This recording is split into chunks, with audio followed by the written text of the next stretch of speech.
many of you are UBC students, I won't go into the many benefits of being a UBC student here. But during the next hour, we'll be sharing about who we are, how we build future policy change makers, and how you can become an MPPGA student. We'll also be answering questions throughout the info session, so please don't hesitate to ask. Now, I'll begin by asking a question to all of you here today. How long is the MPPGA program? And you can answer the question for a prize if you know. Yes, Emmett? 2 years. 2 years, but exactly how many months? Does someone have a specific number? 20. Perfect. So since you are the answerer of our first question, Quay at the back will award you with an MPPGA branded water bottle. Great job. All right, now Shashi, our grad director, will go on to explain a little bit more about our program and how our curriculum is structured. Hi. So as Julia mentioned, it is a professional program and a 20-month professional program. So what does it mean to be in a professional program? I'll contrast it with a non-professional program. In a typical graduate program that is research-based, you have a thesis. In our program, the focus is on applied knowledge, and we mix theory with practice. And so you do a project, and you have a supervisor or a mentor who will walk you through that project. So that is the essential difference between a professional program and a research-based program. And ours is a professional program. So the program is 20 months long, and it is divided in 4 terms. 2 terms in the first year, 2 terms in the second year. And in between those 2 sets of 2 terms, you have a summer term where you get an opportunity to work with an employer and for a program. Kerry will give you more details about that. So the first year, the students have to take 8 core courses. They are all required courses. And those courses are a combination of methods, basic theories, building blocks for understanding how policy is made, how policies can be analyzed, how you quickly put together a research program, so it has something to do with research methodologies. The second year, you are required to choose a stream. At this moment, we offer 3 streams. The first one is development and social change. The second one is resource, energy, and sustainability. The third one is global governance and security. So you choose electives that align with one of those 3 streams. I'm the graduate director, and I have the very onerous task of sitting with the students and helping them choose those streams. And so how do you choose a stream? Often students come with some interest. It could be an interest that aligns with their work experience or something that is more aligned with their undergraduate degree program. We do have a few cases where students straddle 2 streams. We are okay with that as long as the students are comfortable selling themselves into the market. So the second year, they choose 5 electives, and then they do another required program called the Global Policy Project. So this is, it comes in 2 variants. Students who are keen on working overseas, they can choose a 6-month long or 7.5 months, including the holidays. So 7.5 months work with an international client, or it can take a compressed 3.5 month domestic client. So for these clients, these are agencies. It could be a government agency, it could be an NGO, it could be a think tank, it could be a university, it could be a private company. What is common across all these categories of clients? They all come to us with a policy problem. What is a policy problem? Often a policy problem is a manifestation of a persistent problem that they are facing in their area of activity. So we select these clients very carefully. They represent various sectors, various geographies, various cultural settings, various political settings. So students get to choose their client based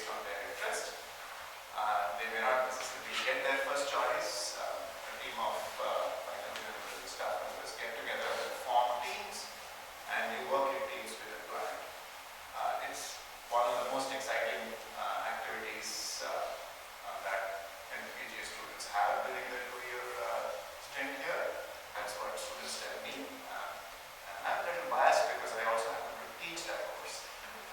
So that's Global Policy Project. What else? Yeah, and then the co-op is another opportunity that you get to apply everything that you have learned during the first year. So I'll stop here. I'm sure there will be other more specific questions about the program, and then I'll answer along the way. Great, yeah, back to me.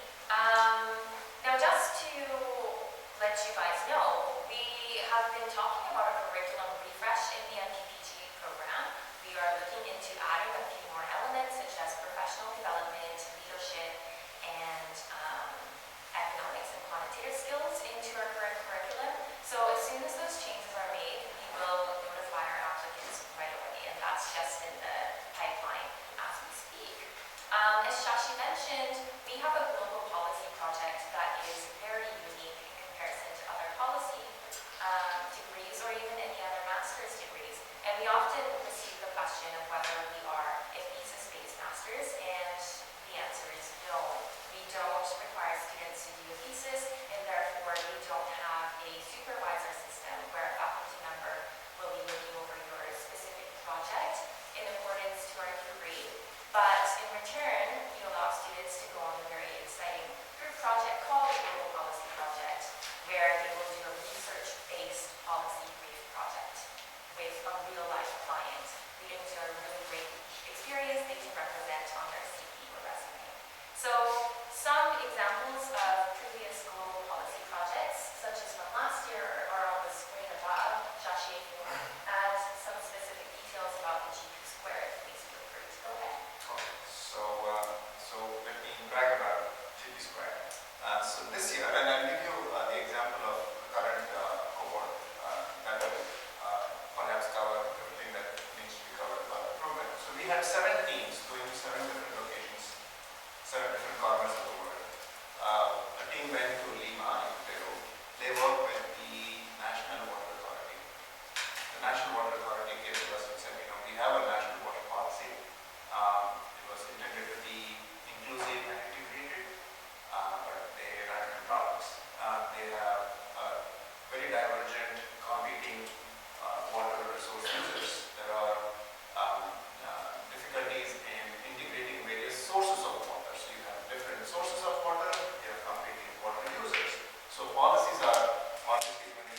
it's a very unique kind of a client. They are an interest group.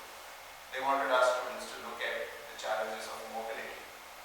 When trained people, it could be businessmen, it could be skilled software engineers, when they want to travel between ASEAN countries and Canada, they find it difficult to get travel clearances.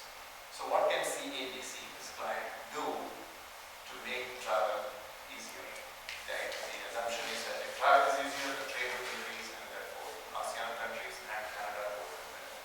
Now I got to add, I had a chance to travel a little bit with the Singapore team on their project, and for this team, they got to travel to 3 countries, 3 cities. So they were in Singapore to meet with executive level stakeholders, and then they went on to travel to Vietnam, and then they went to Jakarta, Indonesia, to study about the comprehensive issue of ASEAN states. And what's really brilliant about the Global Policy Project is that everyone is looking for specific professional policy experience. But when you go in as a student, people are more willing to open your doors to you. So that's really what I found on the field.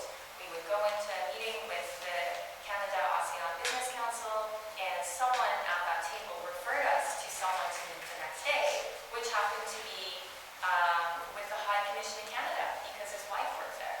And so one thing led to another, and we just found that there was such a wealth of opportunity, not just because it was a professional opportunity, but because these were students doing it. And we were really happy to see how that was working out. And Carrie, our colleague here, had a chance to go to The Hague, which I'm sure was super exciting. Very exciting, yes. She joined the team that was invited by Women in Gender Justice. It's an NGO based out of New York. They also have partners in Europe. Can you give us a snapshot of what you saw? Right, so this was in The Hague, and it was actually at the World Forum, and it was the International Criminal Court's Assembly of State Parties, which was an absolutely fascinating experience for all involved. The Assembly of State Parties of the Rome Statute, I kind of put it into layperson's terms as it's their annual conference, but Assembly of State Parties sounds way cooler. And so this was at the World Forum, and the team of 5 students were there to gather information, so I would do their research on this document, to basically ask people's opinions and their professional perspectives on this document, the Civil Society Declaration. And this is a document that is trying to encourage the international community, and then therefore eventually, hopefully, the International Criminal Court. I think the way I would probably put it is to essentially expand the definition of rape in the International Criminal Court. As I'm sure many of you know, gender and sexual-based violence is a huge problem in the world. And so the Women's Initiative for Gender Justice is trying to look at this document and see how this document can be used to further the cause, so to speak. But what I saw was students, to Julia's point about having the doors open for students was absolutely incredible. We would be in sessions with ambassadors, judges, lawyers, international, some sort of superstars in the field. And if that was an organization, it would be flat, meaning you could reach out and go talk to anybody. So our team of students, I would watch that after the session, go up, and there's one person, I remember his name is Judge Morrison, and he's a sitting judge of the International Criminal Court whose last 20 or 30 years of his career has been dedicated to sexual violence. Hi, Judge Morrison. Do you think you'd have 20 minutes to talk with us this week by any chance? Sure, no problem. Here's my personal email address.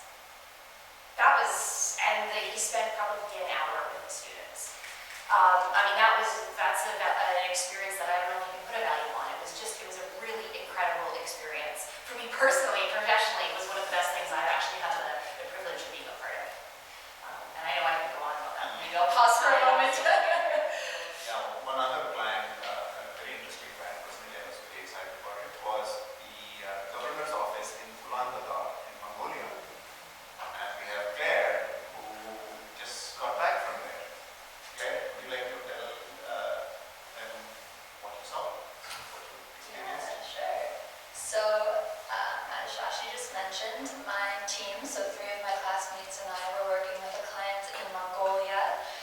not sure how much competition we had for those spots because we were told to prepare for extreme cold, and that was the case, but it was amazing.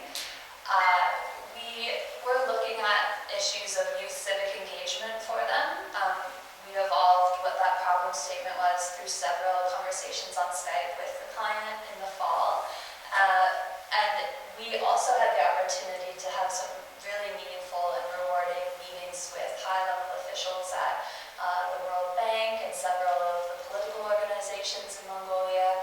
But my favorite part was actually the opportunity to do primary research in the form of focus groups with youth in the LAC, the more rural district that we were focused on.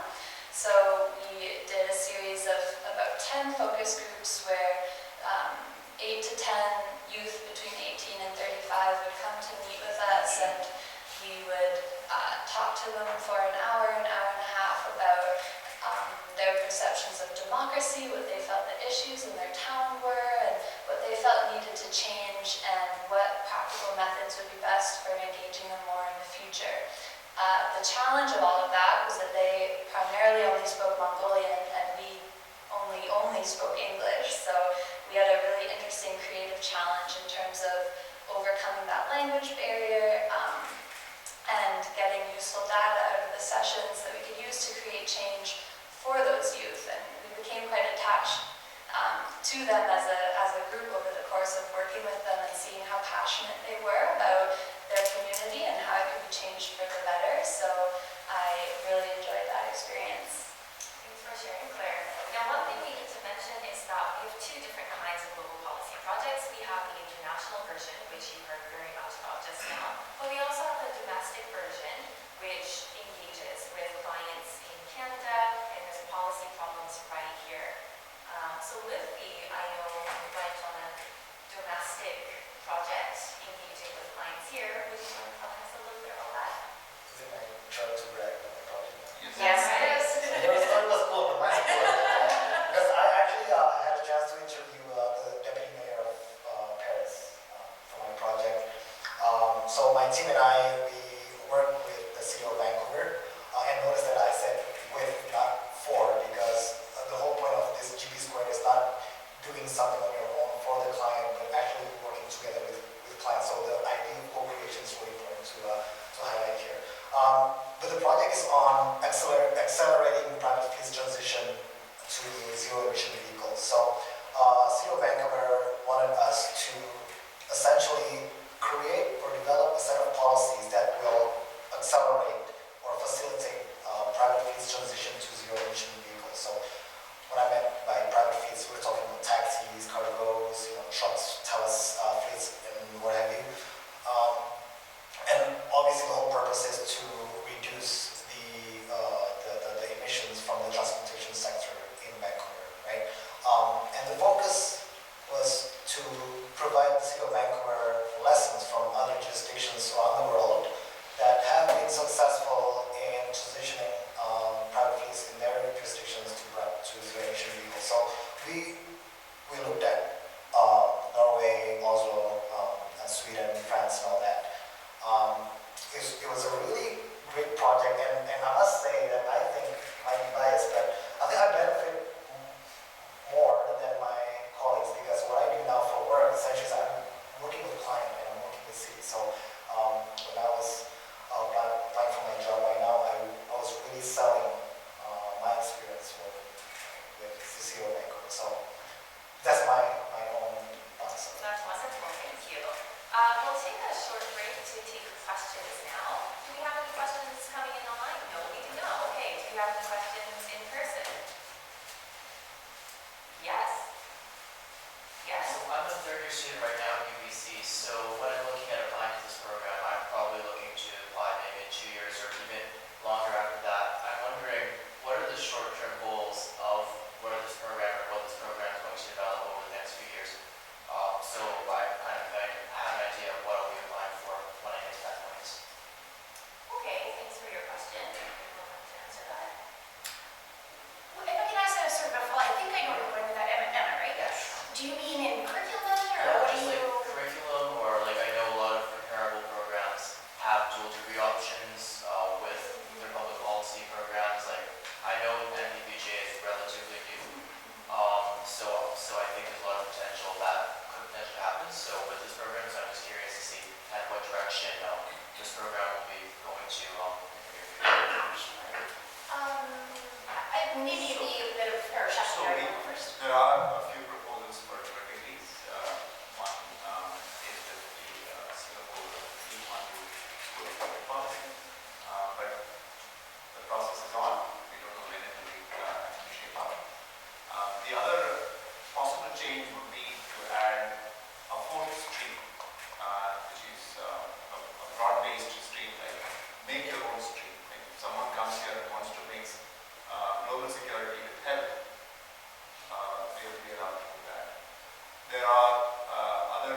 hi everyone, thanks.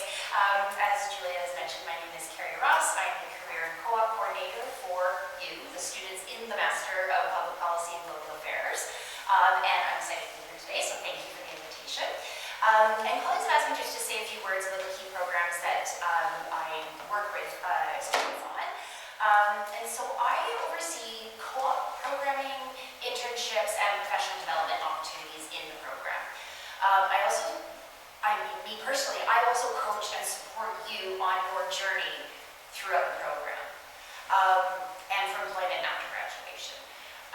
Because really this is, for when students are in this program, it is your program. So when we say professional development, I actually encourage you to think of it as you developing yourself professionally. It's you're the one that's being developed, right? So it's you personally, it's you as a person, and you are growing and developing and strengthening or honing some of the skills that you already do have.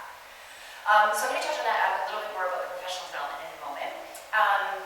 But under the broader umbrella of career advising, I help you with planning your career and identifying necessary steps to achieve your goals.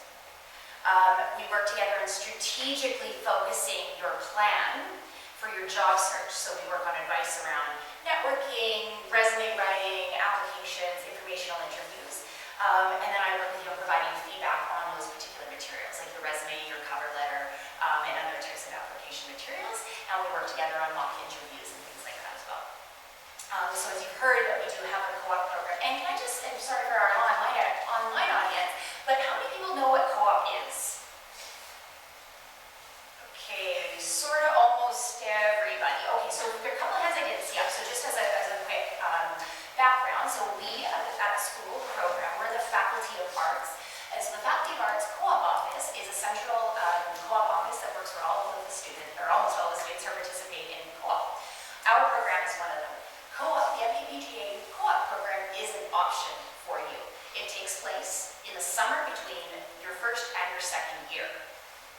And I think that, whether you have a little or a lot of experience, co-op can actually be a really great way for you to gain new skills, strengthen skills, and perhaps most importantly, and gain your network and really expand your network, but perhaps most importantly, explore a career. It's exploring a new way of doing something, a new thing that you never thought maybe I didn't know about government work or whatever.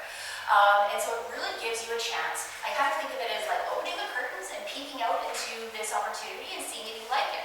And at the end of the 4 months, maybe it's not for you and you can close those curtains. But if you do like it, that enters you into a potential whole new world for after graduation. And it's an excellent opportunity to then put on your resume as well. And so when you come back after your second year, we work together on that experience and helping to reshape that story of yours, those experiences, on your resume for future applications. And to be clear, for co-op, it is very similar to internships, but it is because you're in an nationally accredited program, which is cooperative education. There are 3 main criteria for that co-op.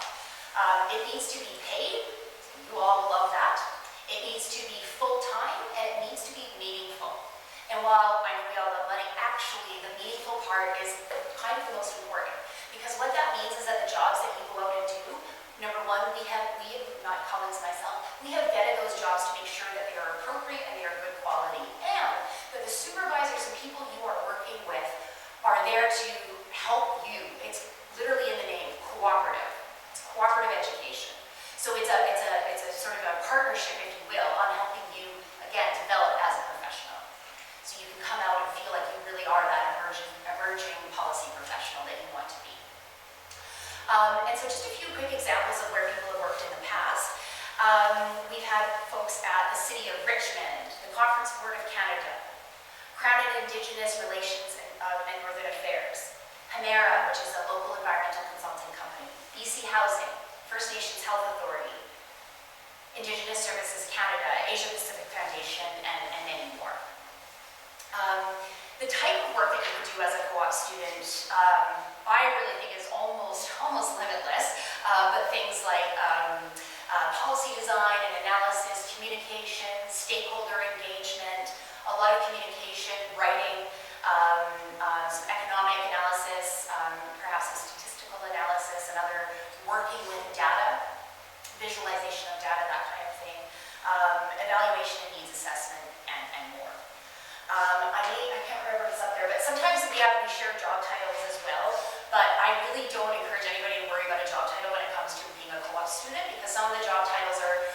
very exciting titles like co-op student.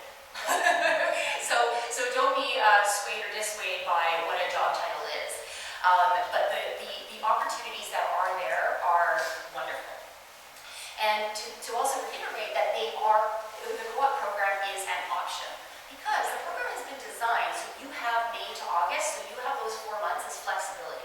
As you heard from my colleagues, the first year of the curriculum, the first year of the program, you all take the same courses. So in the first year, we tell you what you take, and in the second year, you tell us. That's sort of how I say it in a shorthand way.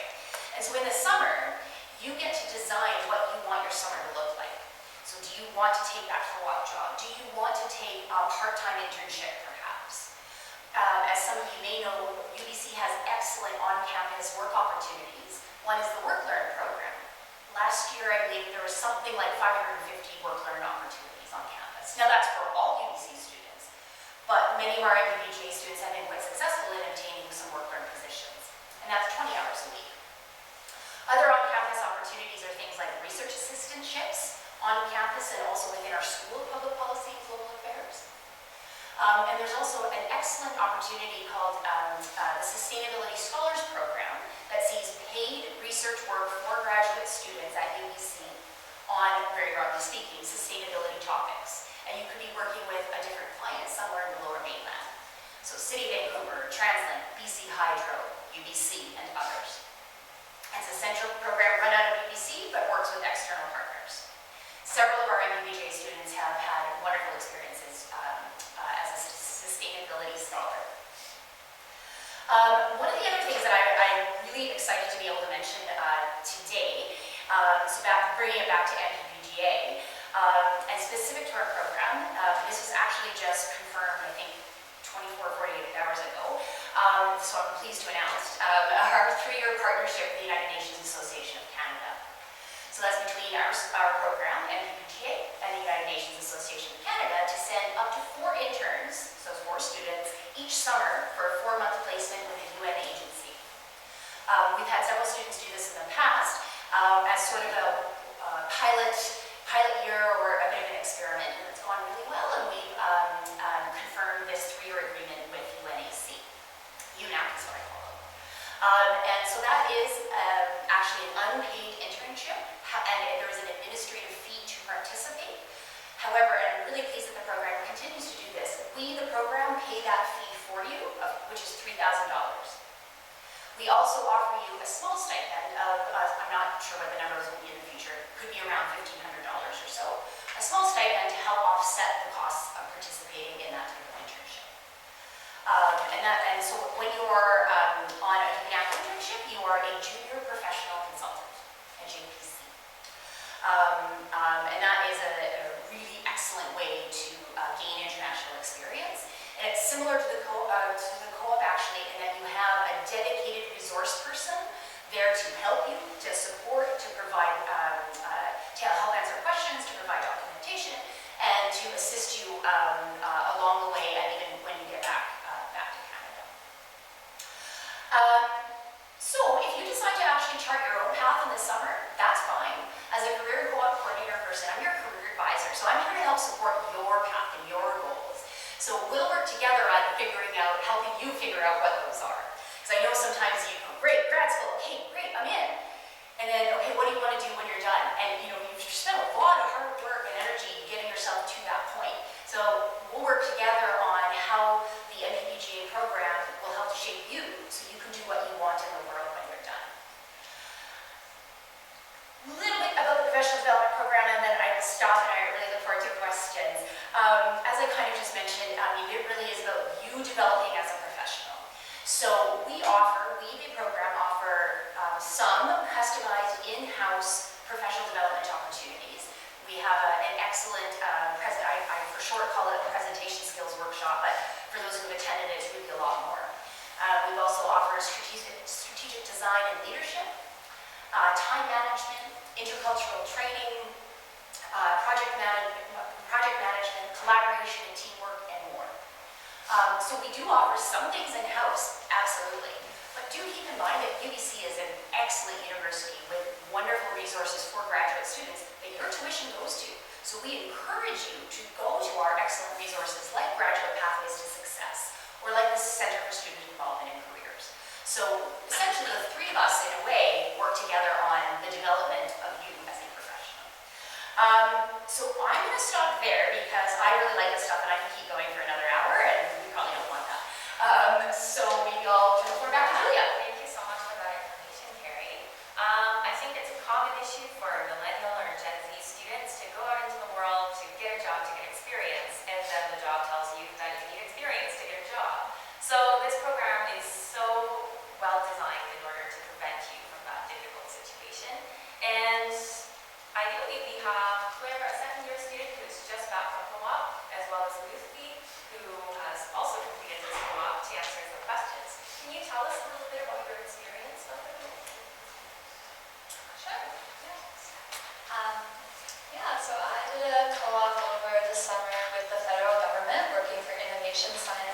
was a great chance to apply some of the technical skills that I built up in first year. I especially used policy brief writing and a lot of the research methods that we had covered extensively.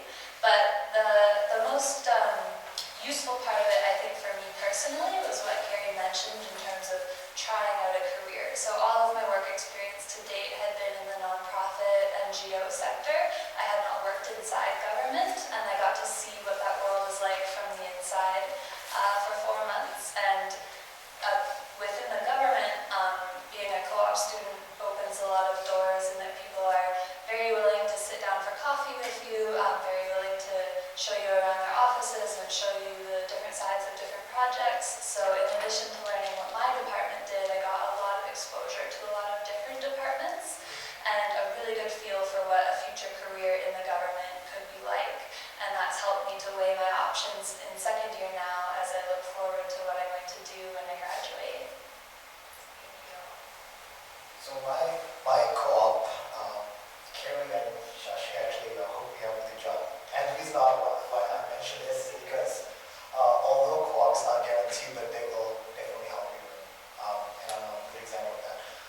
So for my summer co-op, I worked with one of the professors at the MPPGA, Untitled. It was actually perfect for me because before I started the program, I was working for a tech company. I was working in the corporate world for 5 years, but I never had any experience working in a more research-based, position or field, which is important if you want to work in the policy world, right?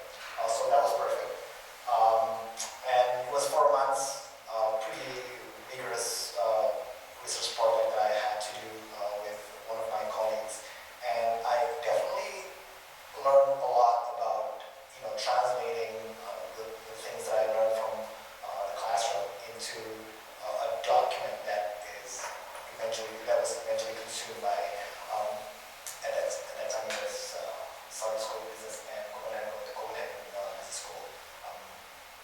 I enjoyed it, and since this is still a professional development center that we're talking about, after I came back from my co-op, during my second year, I also worked for CERDI, which is the Canadian International Resource Development Institute.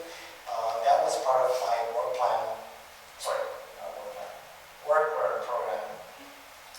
And CERDI has a really nice office. If you guys decided to join the program, I recommend you guys to look at CERDI. But I learned a lot from that organization. Anyway, it was nice people, good experience, and I'm going to stop there. Thank you, Lizzie. These are some really great insights. So now we go into a brief question period to get you alert before we go into admission requirements. Who knows when applications close this year? Yes. Al Johnson? Oh. Yes, perfect. All right, Ray, let's give Allianz their prize. Wonderful. We also have another question for you. What is the minimum GPA requirement for admissions? Tanya? Super close at 76. I think it's close enough for a prize. Thank you. Thanks for guessing. Everything I'm about to say is represented and organized so well in our website over here, so I'm just going to take you over there. But while I do, Shashi, we often get this question, what do you do if you don't meet that minimum requirement? What would you tell them? Go ahead and apply. I'll tell you why. The admission committee will consider every application and scrutinize them on 4 criteria. One is your GPA scores. We do want students with a strong academic grounding, so good GPA scores will help.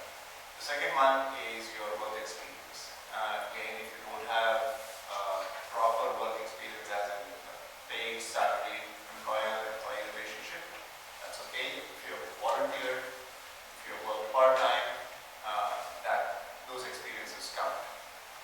If you have a work experience that deals with public policy, even better. So the second criteria is work experience. The third one is your application itself. You have to write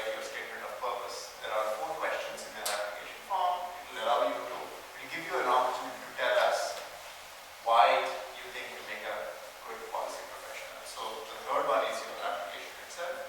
And the fourth one are referees. Get good referees. Referees who can actually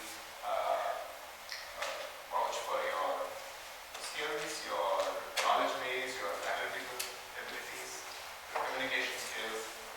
So if you are found a little short on grades, but if you have the other three criteria coming across a strong contributor, you still stand a chance of getting into the program.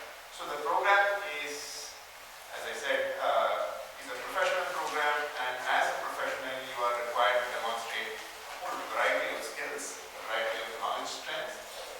So if you are missing the cutoff by a few percentage points, but if you are strong on the other three criteria, I would strongly recommend that you apply. Thank you, Shashi. So now I'm just going to go into specific information about our admissions process. Please feel free to just interrupt me throughout this section because I'm going to take you through a section in our website where all of this information is presented online. If you go to sppga.ubc.ca, you'll be taken to our official website over here. And here you'll see right now the face of one of our students, Chris.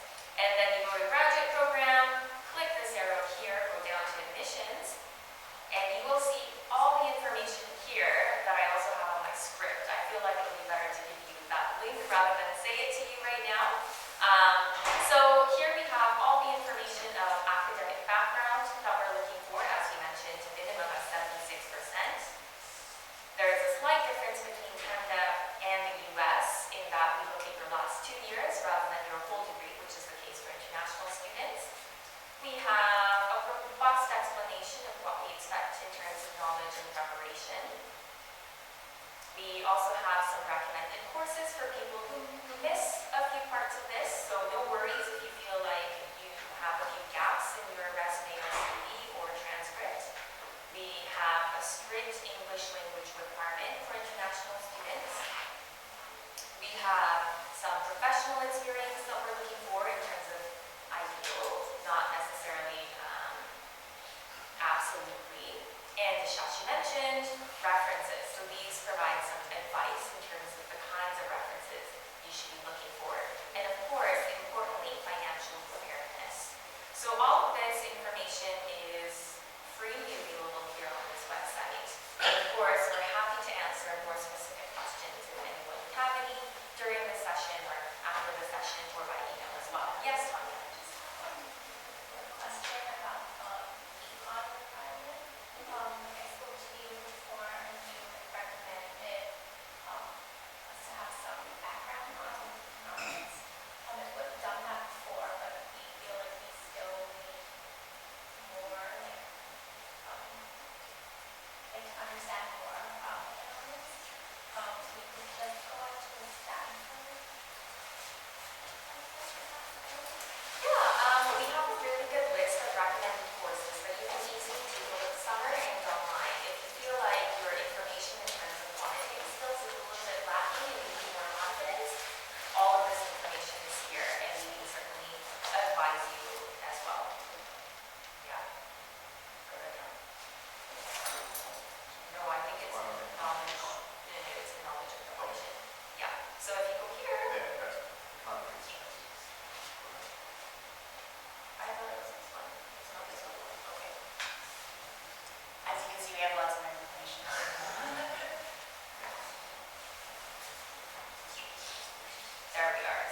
answers, in whatever forms the questions are asking, will come across much clearer and stronger.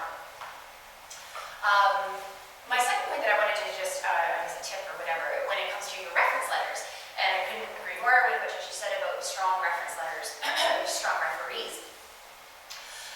What I would suggest that you do is once you identify who those people are, don't assume anything. Don't assume that they remember you from last year or last term's course. So I would be very specific. Essentially, almost think about it like you're writing your application statement to that referee. Dear Professor X, this is the program I would like to go to. This is the reason why I was your student in last term, last year's class. We had great discussions on blah, blah. Remind them who you are. Don't assume that they will remember. Because what you want to do is end up, you're not going to see the letter. We obviously will, or the program will. What you want to think about is, what you want is to get a very specific letter that says something like, here, I'll give you the example. Susie was a nice person in class and always showed up on time. Great. That's a pretty vague and generic letter. What you want to have is something like, I've been a professor of political science for 30 years, and Susie was in the top 5% of students I have ever taught. She received 97% on her term paper titled blah, blah, blah.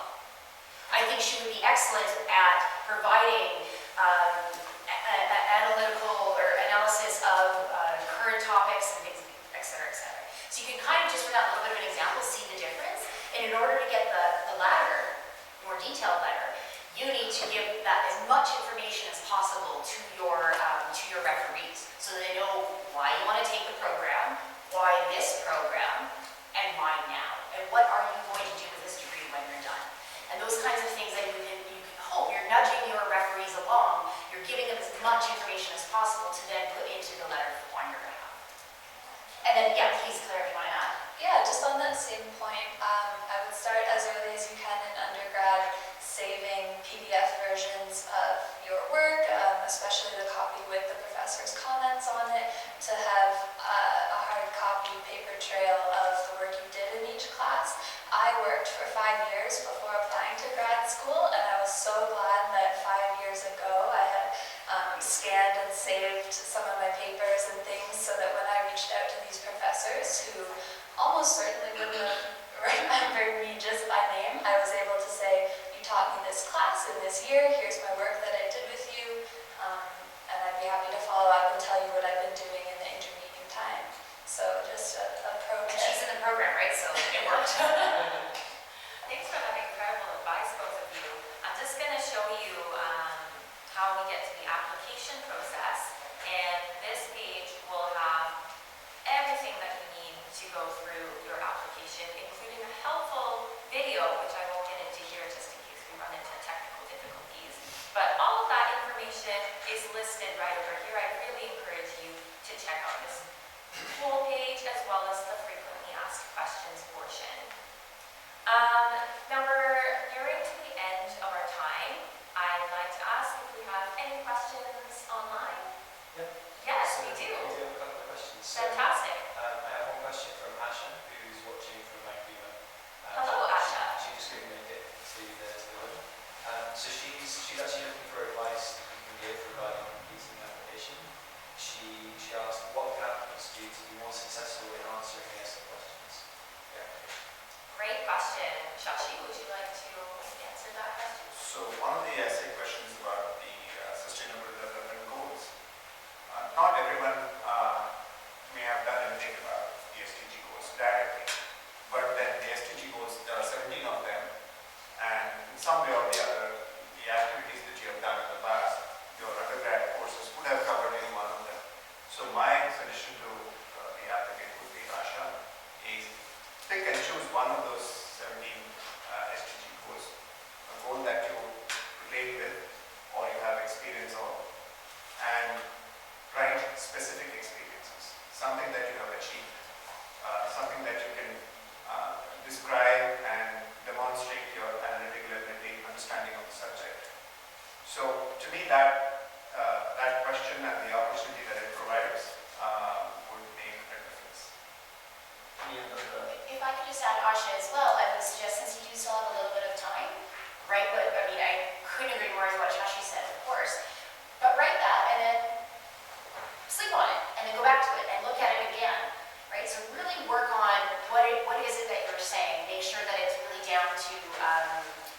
specific. I think that's really a great word to use. Practice. Thank you. Are there any other questions? Should I start? Oh, Just if there are answers. Yes. When you write your letter application, don't write it, have a mentality that like here's my application, but have confidence in that this is actually something that you're passionate about and you want to tackle this pressing issue that you really believe in, that and you're really passionate about, right? So, that mentality I think is really important because if you're just like, you're not sure, you have to have a high degree of confidence and try to develop it. I think that's a great point. So I think it's be confident and be specific. And I think one of the ways to get to both of those points is to do your own research, your own thinking, your own drafting and writing, so that there's not necessarily a bunch of filler words, that you're passionate, you know what you want, you're going after, you're giving a specific example. We also have Sandra Meany, who is watching from New Delhi. She asks, will the course be helpful for me to study healthcare policy? I don't know whether in the panel to be any more about students who have been interested in healthcare policy before or opportunities after the program. Yeah, so we've had 2 students who have pursued health policies. Now, as I mentioned in my earlier talk, we offer 3 courses, 3 streams, and health is not one of them. However, we have an excellent sister organization within the campus, the School of Public Health, Population and Public Health, SPPH, and they offer excellent courses that gel very well with our set of courses. So we do allow our students, or in fact encourage our students to shop around and find out relevant courses on the campus. We do vet that process. We want to make sure that courses that are not MPPGA, they align well and it adds to the learning objective of the program. But specific answer to your question, yes, students who are interested in health policies, they are welcome. There are enough courses during the second year that will build the foundation for them to choose specialized courses from the SPPH department. Thank you. Yes, Claire? I'm currently taking a course in the School of Population and Public Health called Global Health and Human Security because I developed an interest specifically in public health and health policy, so it definitely can be done, and it's been a really interesting complement to what I've learned within the school. That's all the question. Other questions? Do we have any questions from the live audience? We do not. That is perfectly fine. Just in the interest of time, we're going to go quickly over to our alumni section. Shakshi, can you share with us some of the top roles that our alumni are currently in? About 3 or 4 would be great.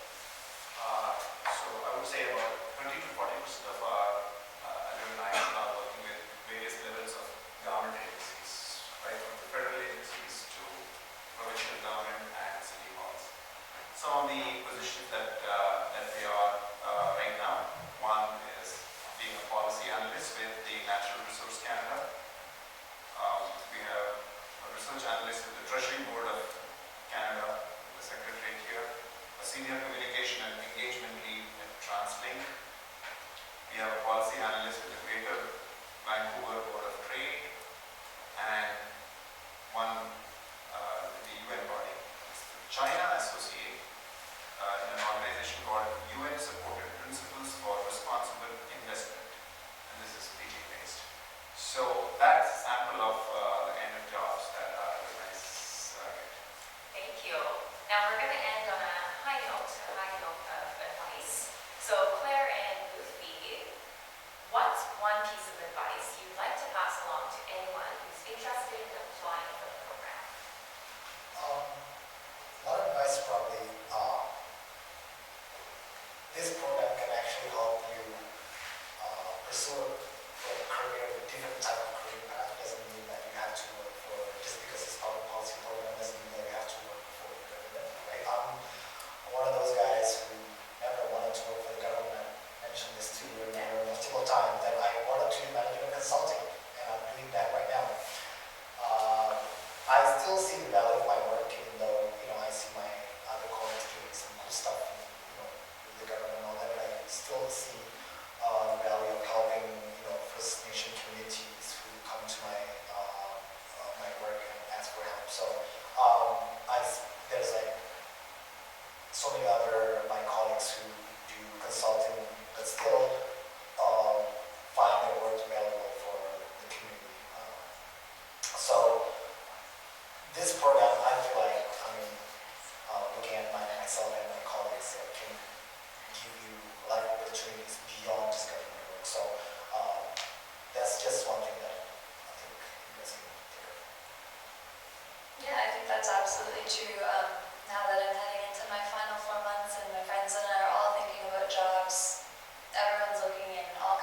directions. So private sector, corporate social responsibility, government, NGOs, it's all on the table, which is one of the benefits of being part of such a diverse group with diverse interests.